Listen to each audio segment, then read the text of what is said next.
It's Biden's big night. The president trying to sell America on his agenda in a second term at the State of the Union. But will the American people buy his defective product? Joe will attempt the impossible and try and convince Americans that all their hardships are just a mirage. You see, in Biden's world, inflation is not at a 4-decade high, and 64% of Americans are not living paycheck to paycheck. As a matter of fact, Democrats are already cheering on the con job. Chuck Schumer's wetting himself with excitement. I think the president will do a very good job at selling the accomplishment. From what I hear, there are like 40 million people to watch. It's not the Super Bowl, but it's a heck of a lot of people. And Jen Psaki thinks her old boss can seal the deal during story time with Joe. I think what people are going to get tomorrow night is big, progressive, bold Joe Biden. He's done a lot of stuff, accomplished a lot of stuff, and nobody really knows about all those things. And they can't make the speech about that. They know that. You can't do a listicle of all the things you've done. People will tune out. They don't want to know about data. What he needs to do is tell a story. Joe Biden is an amazing storyteller. I mean, you sit in the Oval Office, Karine can tell you, and he can storytell for 6 hours. He needs to do that in the speech tonight. Biden's also expected to call for his trademark unity tonight. Hope he's got a different speechwriter from last Friday. The extreme MAGA Republicans in the House of Representatives have made it clear they intend to put it all at risk. They intend to destroy this is not your father's Republican Party. No, really, think about it. These aren't conservatives. These aren't conservatives. These disruptive people. They intend to destroy the progress we made. So Dana Perino, who's down in D.C., can she feel the excitement in the air? Well, a lot of streets are closed off, so that's usually a sign that something's about to happen. And there's some buzz here in the Fox D.C. bureau, which is always good. I think you said something, Jesse, that I picked up on a little bit, and that is that the White House really does intend, at least in the previews, to say this is a speech about unity, and he will continue to spread his unity message. And they might be sincere, right, when they say that. But if you've been paying attention at all, and we know that our viewers have, that's going to sound a little hollow, and unity might just be in the eye of the beholder. Because what's happening the very next day? Well, the president will be going to Wisconsin and Florida, and one of the things he's going to do is assure everybody that it's the Democrats who are going to protect Medicare and Social Security. So we know where those attack lines are going to go. I think that you'll see some things tonight that everybody could cheer for. And, you know, everybody likes democracy. Everybody, like, for example, if he talks about the Ukrainians and their bravery, there's a lot of interesting guests and important people that are going to be in the box tonight. But that's true for both sides of the aisle. In fact, Enes Kanter Freedom will be one of the guests of Kevin McCarthy. So you have a contrast there to pull from. But I think the thing that will be very interesting to see is if the president gives any indication about what he wants to do in the next 2 years and beyond. A lot of speculation, because this is a speech that really anchors, in my opinion, what he is going to do if he decides to run for re-election. We know that this is the preview speech to that one.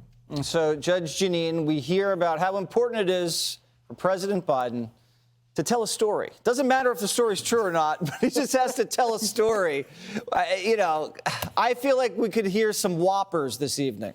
Well, if he does tell a story about corn pop and some of the other stuff, it'll certainly be a whopper. But one thing you can be sure of, Joe Biden is going to be like a used car salesman who's trying to sell us a jalopy. He's going to tell us tonight that the economy is in great shape, that jobs are back and the economy's back and the prices of gas are down, and we owe all this to Joe Biden, that everything is glowing on the economic scale.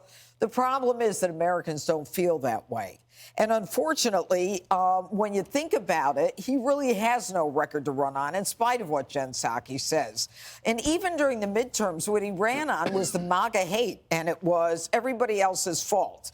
It was the Republicans' fault. It was Putin's fault. It was inflation was Trump's fault. Remember? Yeah, hey, man, it was high when I got here, except it was 1.6 when he got there and 9% while he was there. And what we haven't seen, and we didn't see in the midterms, and we haven't seen from Joe Biden, is an attempt at unity. He has tried to gin up division from the beginning. And hopefully he won't repeat what he did just, 48, 72 hours ago on Friday night when he ginned up the MAGA hate. So we haven't heard anything about the empathy that got him into office over inflation and gas prices and COVID and all that. But I think what Americans really want to hear is they want to hear that America is reasserting its leadership in the world. We're not going to hear it, or if he does, it won't ring true. And the truth is that only 37% of Democrats want him to run again, even though he's going to see this as a soft launch for 2024. And I was reading today that he's got these palm cards that every candidate, your local town council candidate, had palm cards to list all their accomplishments. I think that's probably so Joe can remember the story. So, Harold, I really don't want to hear a listicle, as Jen Psaki said. That will put us all to sleep. If you could advise the president, you know how good your political instincts are, Harold Ford Jr. What would you tell the president to make his core theme about? Well, I wish I was around the table with you guys. A couple things. One, I think Dana nailed it in terms of what you think about when you're giving a State of the Union, and here he is at his third State of the Union. It's likely this will be the precursor for the race. So, Jesse, your question portends what I think the speechwriters and others and the press officer at the White House is thinking about. And Jen Psaki's right. No one wants a list. He's got to tell a story, and that list has got to be encased in that story. And then he's got to address some of the things that Judge raised. Those numbers are real numbers. You can't tell someone they're doing better if they don't believe they're doing better. You can tell them what you've done to try to make their lives better and what you plan to do over the next year or two, and how you intend to work with Republicans and Democrats alike who want to meet you and who are open-minded enough to want to negotiate and build a consensus. This speech, having gone to a lot of them, is about theatrics. Dana's right. There are a lot of people be in the chamber that night. The president will point to a lot of them. The cameras will even spring to those who are with Republicans, might be with McCarthy, for that matter, even in the president's box. In a lot of ways, it's a feel-good speech for the country. And you'll see Democrats clap when he says something that they like, and Republicans sit down, and Republicans may clap to be a little snippy with him during times of the speech. What I do hope is they all remember that the cameras are on them, and that as much as there may be some partisan divide, at the end of the day, the country does want to be unified, and the president will have an opportunity before 40 million people tonight to give us a vision, to give us a sense of what he's done and why what he has done is right and putting us on the right path. But more importantly, what's the next 2 years going to look like? And hopefully he does that tonight. Gutfeld loves those congressional cutaways. Bernie Sanders blowing his nose in a handkerchief. Ooh. You know, AOC giving someone the side eye. That's what Greg really cares about at the State of the Union. What is Greg going to be looking for tonight? Well, I'll tell you what. I think Harold is correct that it could be a feel-good speech, because I know I always feel good after I puke. And there's going to be a lot of vomiting going on because there's going to be a lot of lying. Jen Psaki calls him a great and amazing storyteller. That's a long way of saying a lying sack of poop.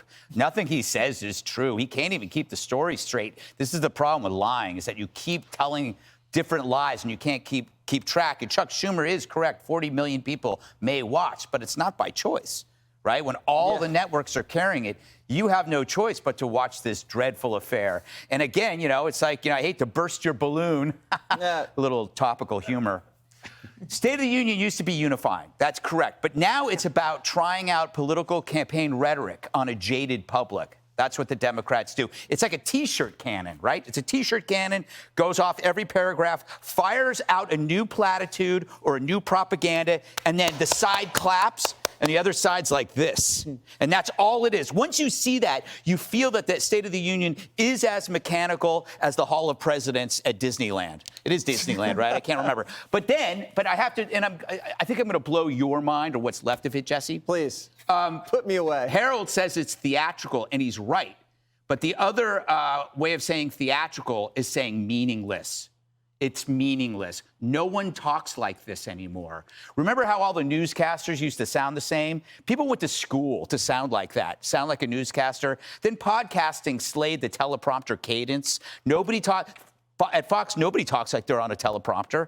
So how do you think people feel when they see these flourishes of rhetoric? It now to them reeks of fakery.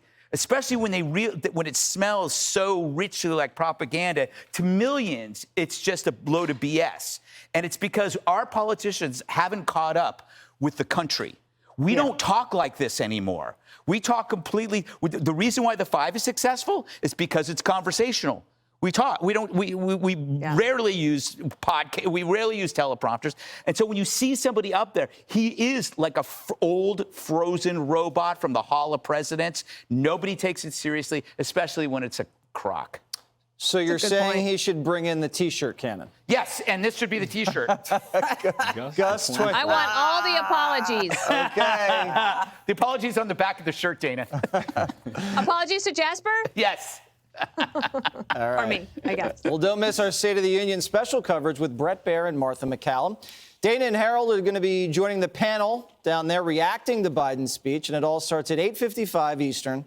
Do not miss it. Hi, everyone. I'm Brian Kilmeade. I want you to do me a favor. I want you to click to subscribe to the Fox News YouTube page. This is the only way that I know for sure that you're not going to miss any great commentary, any great news bites, any great interviews coming your way on Fox. You can get it all here on YouTube. So subscribe right now.